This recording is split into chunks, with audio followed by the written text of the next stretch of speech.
আর ইয়া ডাকতেছে গাফুর রহিম নামে তোমার আল্লাহ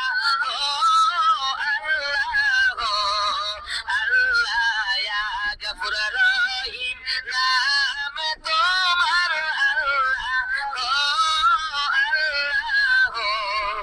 আল্লাহ ইব্রাহিম ঘরের ভিতর থেকে দৌড়াইয়া বাহির হয়ে হাজির হলেন।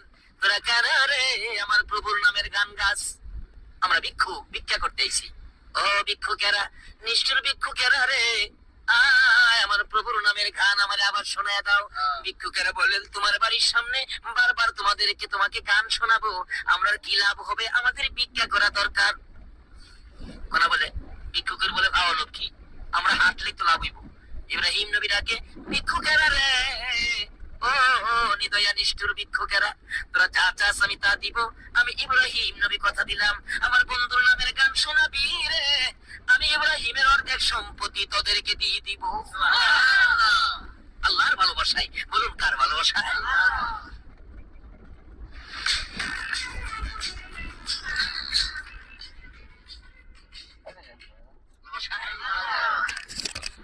আল্লাহর ভালোবাসায় যদি ইব্রাহিম এত পাগল হতে পারে গো, আমার আল্লাহকে জিজ্ঞেস করে দেখুন। খাতুনে জান্নাত ফাতেমাতুজ জাহরার জীবনী খানায়ে কাবার পাশে যাইয়া দেখে লক্ষ লক্ষ মানুষ খানায়ে কাবার চারিপাশে ঘুরে। প্রশ্ন করলেন, ও মানুষ, এইখানে তোমরা ঘুরো কেন? ব্যাপার কি? লোকজন জবাব দেন, ফাতেমা গো, আমরা হলাম খানায়ে কাবার পাগল। ফাতেমা জিগায়, ও খানায়ে কাবা, এই মানুষ হলো তোর জন্য পাগল, তুই খানায়ে কাবা কার পাগল? খানায়ে কাবা বলেন, ফাতেমা রে, আমি খানায়ে কাবা হলো আমি আল্লাহর পাগল। ফাতেমা বলে, প্রভু মানুষ খানায়ে কাবার পাগল, খানায়ে কাবা তোমার পাগল। ও আমার আল্লাহ, আমি ফাতেমা জানতে চাই তুমি আল্লাহ কার পাগল? আমার আল্লাহ বলেন, ফাতেমা রে, আমি হইলাম আমার বন্ধু মুহাম্মাদুর রাসূলুল্লাহর পাগল। একটা দৌড় মেরে ঘরের ভিতরে ঢুকলেন। বাবা গো, এখানে কাবার পাশে মজার ঘটনা দেখলাম। কি ঘটনা রে ফাতেমা? বাবা গো, এই মানুষগুলো খানায়ে কাবার পাগল, খানায়ে কাবা নাকি আমার আল্লাহর পাগল। বাবা, আমার আল্লাহকে জিজ্ঞেস করলেন, আমার আল্লাহ জবাব দেয়, আল্লাহ বলে তুমি মুহাম্মাদুর রাসূলুল্লাহর পাগল, তুমি নবীর পাগল। বাবা গো, আমি ফাতেমা জানতে চাই তুমি নবী কার পাগল?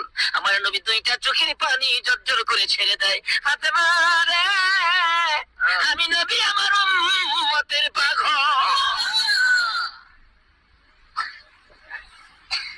আল্লাহু আকবার, আল্লাহু আকবার। ইব্রাহিম আল্লাহর পাগল হইয়া কি করে? আরে আল্লাহ তার ভালোবাসায় কোন কায়নাত সাজাইছে। আজকে সে নবীর উম্মত আমরা, আমাদের চরিত্র কোথায় আর নবীর আদর্শ কোথায়? আল্লাহ পাক কোরআন শরীফে আমাদের উদ্দেশ্যে ওয়াজ করেছেন, ইয়া আইয়ুহাল্লাযীনা আমানু দুখুলু ফিস-সিলমি কাফা, তোমরা পুরোপুরি ভাবে ইসলামের মধ্যে দাখিল হয়ে যাও। যদি হইতে পারি, আমাদের শক্তি কত হবে, ক্ষমতা কত হবে, পাওয়ার কত হবে। আগেকার দিনে এখানে মুরব্বীরা আছেন, আগেকার দিনে মুরব্বীদের মুখে শুনছি বৃষ্টি না হইলে বৃষ্টির জন্য মাঠে নামাজ পড়ছে, নামাজ পড়ে নাকি বাড়িতে আইতে পারছে না, বৃষ্টি নেমে গেছে। দাদার মুখে শুনছি, আমরা নামাজ পড়তে গেলে রে নাতি, নামাজ পড়ে বাড়ি যাইতেছি না, বৃষ্টি নেমে গেছে। কেন? তারা পুরাপুরি ভাবে ইসলামের মধ্যে দাখিল ছিল। বলুন, এখন যদি বৃষ্টির লেগে নামাজ পড়ে কানতে কানতে সোহের পানিটা জমিন ভিজাই পারবো, আকাশ থেকে বৃষ্টি পড়বে না। কেন? আমরা যে আমানত ফিস-সিলমি কাফার ভিতরে ঢুকতে পারলাম না। আগেকার দিনের মা চাচিরা আমানত হলো ফিস-সিলমি কাফার মধ্যে ছিল। আগেকার দিনে মা চাচিরা দেখছি ফজরের আজানের আগে ঘুম থেকে উঠছে, ওইটা উড়ান বাড়ি ঝাড়ু দিছে। সুযোগটা পাইলে পুরুষ উঠবার আগে রাস্তাটাও ঝাড়ু দিলাইছে। মুরব্বীরা লক্ষ্য করলে এই খবরগুলি পাইবেন। উড়ান বাড়ি ঝাড়ু দিছে, পুরুষ বাইরেবার আগে রাস্তাটাও ঝাড়ু দিলাইছে। এরপরে যায় ফজরের নামাজ পড়ছে, তারপরে সূরা ইয়াসিন পড়ছে, তারপরে রান্নাঘরে রান্না করতে গেছে। সারা গ্রাম বিছাইরা সূরা ইয়াসিন পড়ে একটা মহিলা রান্না করে গেছে। এই জন্য সুখ শান্তির বাজারে আগুন। আসুন আমানত হলো ফিস-সিলমি কাফার মধ্যে ঢুকি, আল্লাহর সাথে সম্পর্ক করি, নবীর আদর্শের মালা গলায় পড়ি, তাহলে সুখ শান্তি ফিরে আসবে। আজকে কত দিবস, কত দলের মানুষ, কত রাজনীতি রাজনীতিতে নামছে, রাজনীতিকেরা শান্তি আনবো, সুখ আনবো, এই দলে কয়ে আমরারে ভোট দেন শান্তি দিব, এই দলে কয়ে আমরারে ভোট দেন শান্তি দিব। রাজনীতি করেন, যে দল করেন, আমি নিষেধ করি না, আমার কোনো আপত্তি নাই, যেটা মনে করেন। কিন্তু আমানত হলো ফি সিলমি কাফের মধ্যে আইন, না হয় যাদের পক্ষে রাজনীতি করে দৌড়বেন, যারা আপনারা শান্তি দিব, অহন কিলাম হেরা হয় অশান্তি। আসেনি অশান্তি? হেরা শান্তি দিব কইতে, হেরাই তো অশান্তি। শান্তি পাইতে গেলে শান্তির মহাজনের সাথে যোগাযোগ করুন। কিভাবে যোগাযোগ করবেন? সামনে আসতেছে। তাই আল্লাহ রাব্বুল আলামিন কোরআন শরীফে ঘোষণা দিয়েছেন, আমানুদখুলু ফিস সিলমি কাফা, ও ঈমানদাররা পুরোপুরি ভাবে ইসলামের মধ্যে দাখিল হও। এখনো তুমি হাত বাড়াইলে, হাত নামাইবার আগে আমি আল্লাহ তোমার শান্তির ব্যবস্থা করে দিব। জোরে বলছি। কিন্তু আগেকার দিনে কি সুবিধা ছিল, ওই মা চাচিরা উড়ান বাড়ি ঝাড়ু দিয়া নামাজ পইরা সূরা ইয়াসিন পইরা রান্না করা যেত, রান্না করতো। এখন এই ব্যবস্থা নাই বিদায় আমাদের মধ্যে অশান্তি। তাই বলতেছিলাম সম্পর্ক করতে হবে আল্লাহর সাথে। ইব্রাহিম নবী কি ভালোবাসতেন, কি সম্পর্ক করেছেন আমার আল্লাহর সাথে। ইব্রাহিম কাঁদতেছে, ও ভিক্ষুকেরা তোমরা আমার প্রভুর নাম শোনাও, আমার অর্ধেক সম্পত্তি তোমাদেরকে দিয়ে দিব। দিয়ে দিলেন অর্ধেক সম্পত্তি। আবার ডাকতেছে, ও ভিক্ষুকেরা তোমরা কি চাও গা? বাবারে আমরা তো ভিক্ষুকের ভালো লোক, কি হাঁটলে ভিক্ষা পাবো। ইব্রাহিম নবী চোখের পানি ছেড়ে দিয়ে কান্দে, রে ভিক্ষুকেরা, নিষ্ঠুর ভিক্ষুকেরা রে, যাইস না, তোরা যাইস না রে, আবার আমার প্রভুর নাম শোনাইয়া দে, প্রভুর নামের গান আমারে শোনাইয়া দে। ভিক্ষুকেরা বলেন, ও ইব্রাহিম নবী এবার গান শোনাইলে তুমি আমরারে কি দিবা? আমাদের ভিক্ষা দরকার, খালি হাতে কি শোনাবো? এবার ভিক্ষুকেরা বলেন, আমাদেরকে কি দিবা? ইব্রাহিম নবী বলেন, ভিক্ষুকেরা রে, আরো যে বাকি অর্ধেক সম্পত্তি আছে রে ভিক্ষুকেরা, আমি ইব্রাহিম কথা দিলাম, আমার বন্ধুর নামের গান শোনাইলে, আমার বন্ধুর ভালোবাসায় আমি ইব্রাহিম, আমি আর বাকি সম্পত্তি গুলো আমি তোদেরকে দিয়ে দিব। সারা সম্পত্তি দেলাই মালিকের সাথে সম্পর্কের জন্য পরীক্ষা করে ইব্রাহিম দিয়ে দিলেন সারা সম্পত্তি। এবার ভিক্ষুকেরা সম্মতি লিয়া জায়গা। আচ্ছা আসলে কি হারা যাইবাগাল নিবাগাল লেগেছে না পরীক্ষা করতেছে? পরীক্ষা। আচ্ছা ইব্রাহিম ডাহে, ও ভিক্ষুকেরা যাইস না, কি বুক আবার গান শোনা, গান শোনাইলে কি দিবেন? ইব্রাহিম নবী চোখের পানি ছেড়ে দিলেন, রে ভিক্ষুকেরা কথা দিলাম রে, আবার যদি আমার প্রভুর নামের গান শোনাছে ভিক্ষুকেরা, আমি ইব্রাহিমের আর কিছুই নাই, কথা দিলাম যতদিন বেঁচে থাকি রে, আমি ইব্রাহিম তোদের বাড়িতে গোলামি করব। এমনি দুই ফেরেশতা ভিক্ষুকের বেশ ছেড়ে দিলেন। ভিক্ষুকের বেশ ছেড়ে দিয়া আসলে কি হেরা নিবার লেগেছে? আমরা দেশের ভিক্ষুকের নিবার লেগে দেখবেন ভিক্ষাও করে, আবার সুযোগ পেলে চুরিও করে। কিন্তু এই ভিক্ষুক আর এই ভিক্ষুক এক ভিক্ষুক না। এক বেচারি শাশুড়ি মারা গেছে, বৈশাখে দাওয়া কাটির ঝামেলা, সময় পায় না কানবার লেগিয়া। আশপুরসী মহিলারা কয়, এ বউটা কি মন গো, হরিরা মরলো, একটু খাইঙ্গা দেখলো না। মানুষ খাই সমালোচনা করে। মানে এই বেচারি এক ভিক্ষুক ধরছে, ভিক্ষুক বিড়ি গ্রামে গ্রামে আড়ে ভিক্ষা করে, জোয়ান বিড়ি দেখে ধরছে। বোন গো বুঝলে যা, আমার দুঃখের কথা কেউ শুনতেই না, কি সে আমার হরিটা মরছে, আমার কামের ঝামেলা কানবার সময় পাই না, মানে আমার সমালোচনা করে। এই বেড়ি সারাদিন আমার হরির লেগে কানবে, আমি তোরে ফুসাইয়া দেব। আচ্ছা কোন তো যে বেটির হরি মরছে, এই বেটির হরির মায়ায় কানবো। হরি আমারে মায়া করছে, জিয়ের মতো দেখছে, মায়ের মতো দেখছে, আমার না লইয়া খাইছে না, আমি গোসল না করলে বয়ে রয়েছে, গোসল ভাত খাইয়া গিয়া গোসল করবি, এরকম মায়া করতে হরি আমারে। এই মায়া হরি লাগে বউ কানবো, মানে এই ভিক্ষুক বেটি কানবো কি কইয়া? বেটি তো মালের লোভে বইয়া কান্দে, মা গো মা দেওয়াই নাকি না ওই দে, মা গো মা আল্লাহ হইতে না ইজ না হইতে, মা গো মা দান হইতে না সাইল হইতে। দান দিলে তো ঠগা, এবার তো দানও সাইল নাই। মা গো মা দান হইতে না সাইল হইতে, কম হইতে না বেশি হইতে। এই বেরে কি গো, কি গস? হ্যাঁ বন্ধু দুঃখে কান্দি। আচ্ছা এই বেটির দুঃখ, এই বেটির দুঃখ এক দুঃখ হইব? বাংলাদেশের ভিক্ষুক আর ফেরেশতা ভিক্ষুক এক দেশের ভিক্ষুক হইব? ওই ফেরেশতারা কয়, আমরা দুনিয়ার স্বার্থপর ভিক্ষুক নয় রে, আমরা হলাম আল্লাহর ফেরেশতা।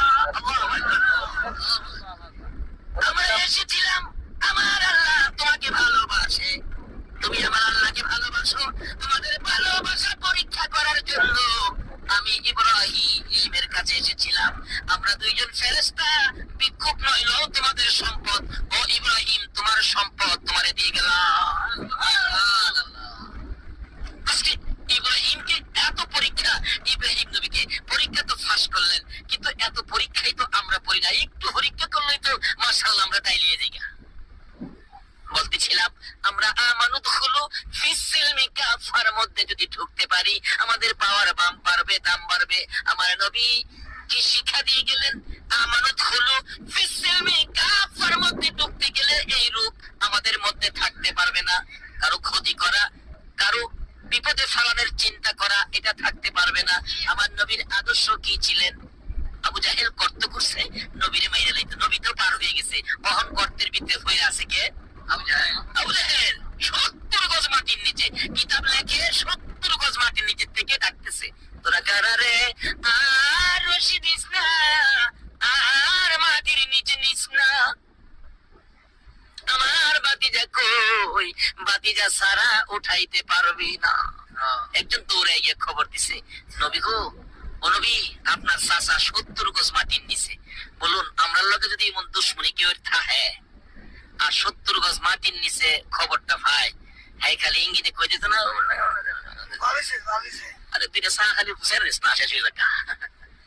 আরে দয়ালো নবী প্রেমের ছবি আর আরবে না জগতে, আমার দয়ালো নবী প্রেমের ছবি আর আরবে না জগতে। হাসর দিনে উম্মত বিনে, হাসর দিনে উম্মত বিনে যাবে না নবীজি বেহেশতে, দয়ালো নবী প্রেমের ছবি আর আরবে না জগতে, আমার দয়ালো নবী প্রেমের ছবি আর আরবে না জগতে। 63 সাল জিন্দেগি কাছে বলে উম্মতি, 63 সাল জিন্দেগি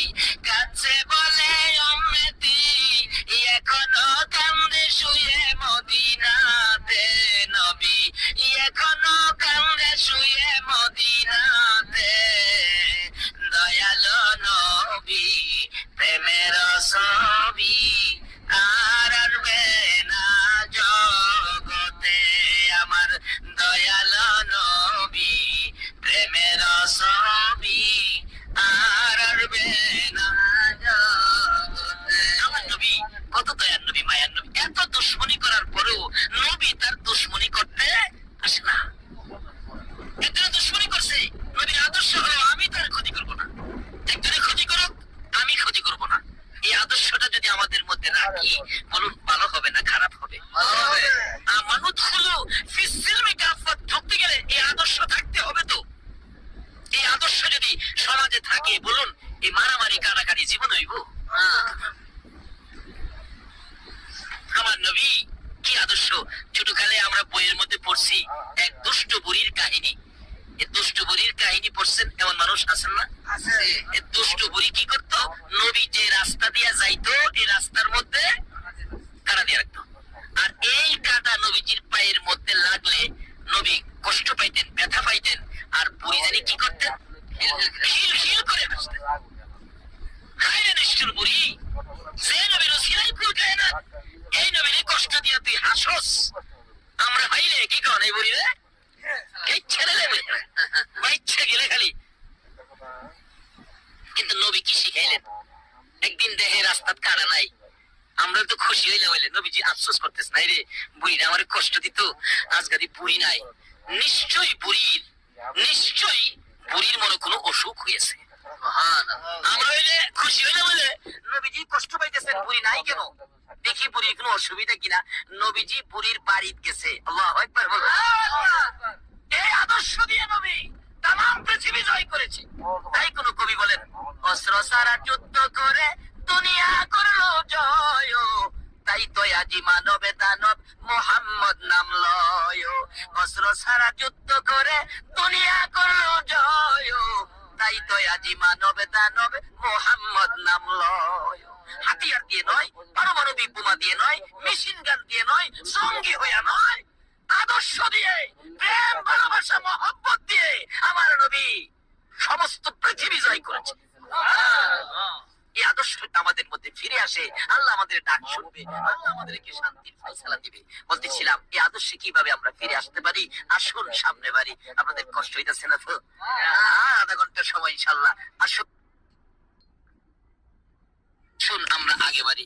এই তো আল্লাহ রাব্বুল আলামিন তার বন্ধুকে দেখতেছে, বুড়ির বাড়ি দিকে ঢুকছে, যায়া দেখে বুড়ি অসুস্থ শুয়ে আছেন।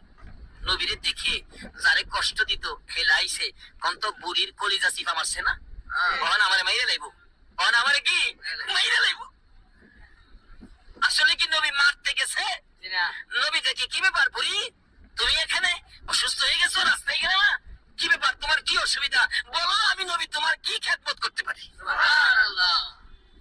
এরকম আদর্শ যদি আজকে মুসলমানদের মধ্যে ফিরে আসতো, এখনো বিশ্বের বাজারে মুসলমান বিজয়ের পতাকা উড়াইতো। আসুন আমানত খুলু ফিসিলমি কাফার মধ্যে ঢুকি। আমার কানে যখন খবর পৌঁছলো আবু জাহেল 70 গজ মাটির নিচে, কয় গজ? 140 হাত, 70 গজ মাটির নিচে গিয়া দেখছেন না তো? মাঝে মাঝে কয় কেসো ভালাই তাহলে তোমার 70 গজ মাটির নিচে নিব, কয় না কথা না? এই কথাটা আইসি করতে আবু জাহেল হয়ে দিয়ে গেছে। হ্যাঁ রে ভাই রে, জুতাটা বেরন করা, হ্যাঁ এই কামটা করে গেছে। অনেকদিন কমেছে একজন একজনের, তোমার ঠিক মতো বেসো ভালাই তাহলে 70 গজ মাটির নিচে নিব। আচ্ছা কোন তো 70 গজ মাটির নিচে তুমি যে হ্যাঁ রে নিবা, তোমার অত লগে 70 গজ যাও লাগবো, 70 গজ না গিয়ে হ্যাঁ 70 গজ নিব কেমনে, এই চিন্তা আর করে না। হযরত নূহ আলাইহিস সালাম দোয়া করছেন, আল্লাহ আল্লাহ গো সমস্ত পৃথিবী ধ্বংস করে দাও, পানিটা সব শেষ করে দাও। আল্লাহ পানিটা শেষ করলে তুই থাকবি কই? শিয়ালে বলে দোয়া করে, শিয়ালে রাস্তার দিনের বেলা শিয়াল বাইরিলে, দিনের বেলা শিয়াল বাইরিলে কাকে দেখবেন কাকা করে, কাকে শিয়াল দেখলেই কাকে কাকা করে, তখন শিয়ালে দোয়া করে, আল্লাহ গাছের আগাতে পানি যাইতো দেখতাম কাওয়া কইব। আচ্ছা কোন তো গাছের আগাতে পানি যাইতো কাওয়া কইব, হ্যাঁ যে দোয়াটা করলো, গাছের আগাতে পানি গেলে হ্যাঁ কই থাকবো। আমরাও কিন্তু এই যাইতে হই, একজনকে বিপদে ফালাইতাম যাই, বিপদে হারাইতে গেলে যে আমিও বিপদে পড়বো এই চিন্তা আর করি না। বলতেছিলাম আমার নবী এই খবর পাইয়া এত কষ্ট আমার নবীকে দিয়েছে আবু জাহেল, আমার নবী একটু দেরি করে নাই, সঙ্গে সঙ্গে ঘর থেকে বেরিয়ে গেলেন চাচাকে উদ্ধার করার জন্য। অথচ আমার নবীকে আবু জাহেল কত কষ্ট দিয়েছে। মা খাদিজা বলেন আমার নবী একদিন রাত্র 12:30টার দিকে আমার নবী হুজরাত থেকে বেরিয়ে যায়, খাদিজা রে মক্কার যুবকেরা আমারে কষ্ট দেয়, আজকে কোন যুবকেরা রে নবীর মায়ায় বসে আছো? যুবক আমার নবী বলতেছেন, রে খাদিজা আমার মা নাই বাবা নাই বলে মক্কার যুবকেরা আমাকে কষ্ট দেয়। খাদিজা রে আমি আমার চাচা আবু জাহেলকে, মক্কার সর্দার আবু জাহেলকে বুঝাইয়া দেখি আমি নবীর পক্ষে নিয়ে আসতে পারি, কালিমাটা নিয়ে পড়াইতে পারি। মা খাদিজা বলেন আল্লাহর বন্ধু গো, আবু জাহেলের মেজাজ ভালো না, কথা শুনবে না। আমার নবী বলেন নিরিবিলি গভীর রাত্রে কাকুতি মিনতি করে বুঝাবো। আমার নবী রাত্রে 12:30টার দিকে আবু জাহেলের ঘরের দরজার পাশে দাঁড়াইয়া ডাকতেছে, চাচা চাচা গো, ও চাচা দরজা খুলো। আবু জাহেল দরজা খুলে দেখে একটা পূর্ণিমার চাঁদ উদয় হইয়া রইছে। ভাতিজা এত রাত তুই আমার ঘরের দরজায় চাচা চাচা কইয়া ডাকলা? ভাতিজা ভাতিজা রে সত্য কথা বলতে গেলে বলতে হয়, তোমার চাচা বলে ডাক্তার শোনার পরে আমি এত শান্তি পাইছি রে ভাতিজা, এত সুন্দর করে মক্কা নগরে আমারে কেউ চাচা কইয়া ডাকতে পারে না। মুহাম্মদ এই রাত্রে কেন আমাকে ডাকলা? কি অসুবিধা, কি কষ্ট, কি দুঃখ, কেন আমাকে ডাকলা? মনের কথাগুলো আমার কাছে বলো। আমার নবী দুইটা চোখের পানি জর্জর করে ছেড়ে দেন, চাচা চাচা গো আমার মা নাই, আমার বাবা নাই, মক্কার যুবকেরা আমারে কষ্ট দেয়, রাস্তায় কাটা দেয়, আমারে গালি দেয়, ধাক্কা দেয়। চাচা তুমি যদি আমার পক্ষে আসো, কালিমার মালা গলায় পরো। ও চাচা, তুমি যদি আমানত হলো ফিসিলমের মধ্যে ঢুকে যাও, আমার মন বলে তুমি আমার পাশে থাকলে মক্কার লোকেরা আমাকে আর কষ্ট দিবে না। আবু জাহেল বলেন, এত বড় সাহস ভাতিজা তোমার, আমাকে তোমার করে নিবা, তাইলে তো আমার নেতৃত্ব থাকবে না। ভাতিজা, এত সাহস তোমার, দাঁড়াও আমি আসতেছি।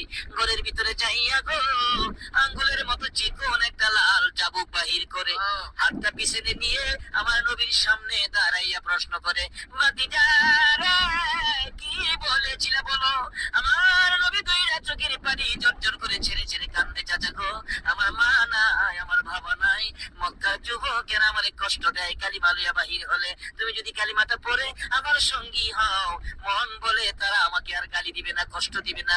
নিষ্ঠুর পাষাণ আবু জাহেল এই কথা বলার সঙ্গে সঙ্গে পিছন থেকে চাবুকটা বাহির করে, যে নবীর চেহারায় জীবনে কোনোদিন মশা মাছি বসে না, যে নবীর চেহারায় জীবনে কোনোদিন খাজলি পাসরা হয় না, বসন্ত হয় না, ওই নবীর নুরানি চেহারায়, পূর্ণিমার চাঁদের মতো চেহারায় আবু জাহেল সাত করে আঘাত শুরু করে দিল। কিতাব লেখে এক একটা আঘাতে নবীর চামড়া ফাইটা রক্ত মোবারক বাহির হতে থাকে। চাপা দিয়ে ধরে নবী কান্দে, চাচা গো, আমার মা নাই গো, বাবা নাই গো, এইভাবে আমার মায়েরও না, তোমার কি মায়া লাগে না? বাম দিকে আঘাত করলে বাম দিকে চাপাইয়া ধরে এইভাবে মারতে মারতে নবীকে মরুভূমির বালুর মধ্যে শুয়াইয়া ফেলেছে। নবী এতিমের মতো দুইটা চোখ বাহির করে কান্দে, চাচা আর কত মারবা গো, আমি উঠতে পারি না। আবু জাহেল বলেন, ভাতিজা বলো, জীবনে কোনোদিন আমার কাছে আসবা কিনা?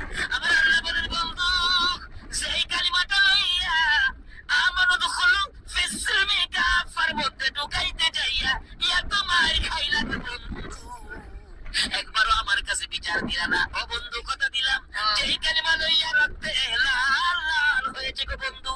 এই কালিমাটা লইয়া যারা যদি তোমার উম্মতেরা যদি আমি আল্লাহর কথা মানে, তোমার কথা মতো চলে, এই কালিমা লইয়া যদি এই জমিনের মধ্যে ভালো রাস্তায় চলে, ভালো পথে চলে যাও, আমি কথা দিলাম, এই রক্ত মাখা কালিমাটার বিনিময় আমি আল্লাহ 10টা পৃথিবীর সমান একটা জান্নাত আমি দান করে দিব। এত কষ্ট দিলেন যে আবু জাহেল, এই আবু জাহেল 70 গজ মাটির নিচে আমার নবী খবর পায়া দৌড়ে আইতাছে, সাসারে উঠাইতো, দরজার কিনারে খালিছে। কি আদর্শ, কি শিক্ষা! ডাকতেছে, সাসা, সাসা গো। নবীজির শব্দ পাইছে 70 গজ মাটির নিচ থেকে। ভাতিজা, ভাতিজা আইছো বাবা? ও চাচা, আমার উঠাও। নবীজি গাই, চাচা এই কর্তটা কার লেগে করছো? মন কি আর মিশা কথা কে হারে? বাবা তোমার লেগে করছিলাম। নবী কান্দে, চাচা গো, কেমনে তুমি এত নাদান হইলা, এত নিষ্ঠুর হইলা? আমার লেগে যখন করছো, ওখানে আমি তোমারে উড়াইতাম না, উড়ামো কালিমাটা ফললে। আবু জাহেল কে, বাজান আগে উড়াও, মাটির অবস্থা ভালো না, 70 গজ নিচে তো সুবিধা না, বিপদ দেখা যায়, আগে আমার উড়াও, তারপরে কালিমাটা ফোরবো। আচ্ছা, আপনাদের ধারণা কি আসলে কি হ্যাঁ ফোরবো? এত কপাল পোড়া, ভাগ্য তো ভালো না। হাফসি বেলাল এই কালিমা পড়ে আমানত হলো ফিসিলমে কাফার মধ্যে ঢুকে গেল। কিন্তু আবু জাহেল এত বড় জ্ঞানী হইয়া পারলো না, মূর্খের বাপ লকব পেয়ে গেল। আবু জাহেল কয়, বাবা আমার আগে উঠাও। নবীজি নিচের দিকে হাত বাড়াইলেন, আবু জাহেল উপরের দিকে হাত বাড়াইলেন। আমার আল্লাহ কয়, রে জিবরাইল, আমার বন্ধু এসে গেছে, আর বাকি থাকতে পারে না। হাতের সাথে হাত মিলে গেছে। আল্লাহু আকবার, আল্লাহু আকবার। আমার নবী একটা টাউনি উপরে উঠাইয়া জিজ্ঞেস করেন, চাচা গো, ও চাচা কালিমাটা পড়ো। আবু জাহেল বলেন, ভাতিজা রে, এত বড় জাদুগির তুমি আগে জানি না। নাউজুবিল্লাহ। আমার নবী কি জাদুগির? এমন এক রাস্তা দিয়ে গেলেন যে রাস্তায় আমার আল্লাহ ওয়াজ করেছেন, ইয়া আইয়ুহাল্লাযীনা আমানু দুখুলু ফিসসিলমি কাফা, তোমরা পুরোপুরি ভাবে ইসলামে দাখিল হও, তাইলে কি হবে? আমাদের শান্তি আসবে। আমরা যা বলি আমার আল্লাহ শুনবেন, আমরা যা ডাকি আমার আল্লাহ শুনবেন। আগেকার দিনে নামাজ পড়লে বৃষ্টি সাথে সাথে আসতো, বলুন এখন নামাজ পড়লে বৃষ্টি আনার ক্ষমতা কারো আছে? আগেকার দিনে জ্বর তাপ হইলে মসজিদের ইমাম সাহেবের কাছে গেছে, শুনছি মুরব্বীদের মুখে বাঁশের সংজ্ঞার মধ্যে ফুদিয়া দিছে। বাঁশের সুঙ্গা ফু দিয়া দিছে, এটা মুখ বন্ধ কিনা গরলিয়া ছাইরা দিলে জ্বর ভালো হয়ে গেছে। বাঁশ আছে, সুঙ্গা আছে, হুজুরও আছে, জ্বরও আছে, কিন্তু বালা হয় না। কেন? এই মানুষটা নাই, যে মানুষটা আমানুত হলো ফিসিল বিকাফ। নামাজ আছে, নামাজের ফল নাই। নামাজ আছে, ইবাদত আছে, রোজা আছে, টুপি আছে, দাড়ি আছে, পাঞ্জাবি আছে, কিন্তু ইবাদতের কোনো বিনিময় নাই। অনেকে নামাজ পড়ে ঘরে, যদি নামাজ পড়ে মজা হয় না তো। কেন? আমানত হলো ফিসিলমি কাফার মধ্যে ঢুকতে পারে নাই। আগেকার দিনে কারো গাছের একটা ফল যদি কোনো ফুলাফানে ফাইর আনছে, মা দেখেন 2টা থাপ্পড় মারছে, কার কাছ থেকে আনছোস? জানতে আনছোস? হ্যাঁ নদিয়া। আচ্ছা বলুন তো, অনেকে এই চরিত্রের মাছ আছে আছেও? আরেক বেটার ক্ষেতের পেঁয়াজ লিয়ে আইছে, মা কই কইতে আনছোস? বন্ধুতে সোহেতে গোড়াই ঘর আলুর ভর্তা বানাইতাম বইরিছি। রাসূল বলছে একটা বেলা খাবার যদি কারো পেটে হারামের থাকে 40 দিন পর্যন্ত একটা সেজদাও কবুল হবে না। আরেক বেটার ক্ষেতের পেঁয়াজ আলুর ভর্তা খাইয়া নামাজ পড়তো, যা নামাজ পড়ছে ঠিক, কিন্তু কবুল হয় না। এই জন্য ডাকলে আমার আল্লাহ ডাক শোনে না। অথচ একটা মহিলার জীবনী, বাবারে ডাকো ডাকো, কিন্তু আমানত খুলু ফিসিলমি কাফার মধ্যে গিয়ে ডাকো, ডাক দিতে দেরি আমার আল্লাহ কবুল করতে দেরি করবে না। তার বাস্তবের মধ্যে আসুন। কিন্তু মহিলাদের নামাজ আমাদের নামাজ, মহিলাদের ইবাদত আমাদের ইবাদত। আসলে মহিলাদের মধ্যে আমানত খুলু ফিসিলমি কাফার মধ্যে ঢুকতে গেলে আরেকটা কাজ বাকি আছে। যে মহিলারা স্বামীর সাথে বাড়াবাড়ি করে, স্বামীর কথা মতো চলে না, স্বামীর খেদমত করে না, এই মহিলারা আমানত খুলু ফিসিলমি কাফা ঢুকেও আল্লাহর জান্নাতে যাইতে পারবে না। আবার মহিলারা নরম পায়া যে স্বামী মহিলাদের উপর অত্যাচার করলো, জুলুম করলো, মহিলা তো অসহায়, কত দূর থেকে স্বামীর মায়ায়, স্বামীর মহব্বতে মা বাবা ভাই বোন আত্মীয় স্বজন সব ছেড়ে স্বামীর বাড়িতে আসে। কি বলে, ঠিক কিনা? নাকি বংশ হয়ে শুধু স্বামীর মায়ায়? রাসূল বলছেন এই মহিলাটা অসহায়, তুমি যদি তার খুঁটিনাটি অপরাধ মাফ করে দিতে পারো, একটা কবুল হজের সওয়াব তোমার আমল নামায় দাও। এলাকা আবার মহিলারা সুযোগ পায়া স্বামীর গারো দিল না। তোমাকেও স্বামীকে শ্রদ্ধা করতে হবে, স্বামীর খেদমতের চিন্তা করতে হবে, স্বামী কিভাবে খুশি হবে এটার থাকতে হবে। কারণ হাসরের দিন আল্লাহ পাক বিচার করবেন, স্বামীর সাক্ষী দিবেন স্ত্রী, স্ত্রীর সাক্ষী দিবেন স্বামী। কোন স্ত্রী যদি বলে আমার স্বামী খুব ভালো ছিল, আল্লাহর কারো কাছে কিছু জিগাবে না, ফেরেশতাদের কাছেও জিগাবে না, আমার আল্লাহ স্বামীকে মাফ করে দিবে। কোন স্বামী যদি বলে আমার স্ত্রী ভালো ছিল, আল্লাহ ফেরেশতাদের রিপোর্ট নেবে না, স্বামী বলেছে স্ত্রী ভালো ছিল, আমার আল্লাহ মাফ করে দিবে। রাসূল বলছে এইভাবে স্বামী স্ত্রীর মহব্বত সম্পর্ক যে ঘরে আছে, রাসূল বলছেন এই ঘরটা বেহেশতের টুকরা হয়ে গেছে। যেই ঘরে স্বামী স্ত্রী মহব্বত নাই, রাসূল বলেন এই ঘরটা জাহান্নামের টুকরা হয়ে গেছে। নবীর মেয়ে খাতুনে জান্নাত ফাতেমা তো জাহরার জীবনী খুলুন। ফাতেমার ঘরে আগুন জ্বলে না, চুলায় আগুন জ্বলে না। হযরতে আলী রাদিয়াল্লাহু তাআলা রোজগারের জন্য, মুখে খাবার দেওয়ার জন্য রোজগারের তালাশে ঘুরে আলী, রোজগার মিলে না। সন্ধ্যার দিকে বাড়িতে আসতেছে, মনটা বড় কষ্ট, মনটা বড় দুঃখ। বাড়িতে আসবে আলী, বাড়িতে আয়েশা শুনে হাসাইন হুসাইন 2 ভাই মার কাছে বিরক্ত করতেছে, মা গো না খাই আর কতক্ষণ থাকবো গো মা, মা আর কতক্ষণ না খাইয়া থাকবো। মা বলেন সন্তানের আরে খালি আমার এই দাস, মারে খালি বিরক্ত করবে, তোরা কি তোদের বাবার কাছে যাইতে পারিস না? এই কথা কি মা বলতে পারে না? খালি আমারই দেহ, তোর বাবার কাছে যাস না, আমি কি করবো, ঘরে তো খাবার নাই। এমনি সময় হযরতে আলী রাদিয়াল্লাহু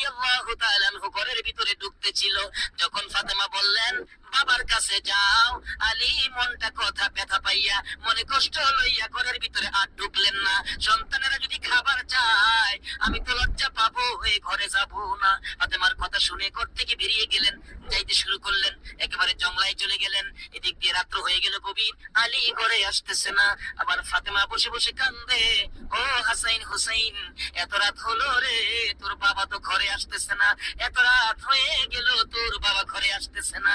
এবার হাসাইন হুসাইন বলেন, মা বাবা তো ঘরে আসতেছিল, তুমি যখন বলছো বাবার কাছে যাইতে পারস না, ওই সময় বাবা মনটা কষ্ট করে ঘর থেকে বেরিয়ে গেছে।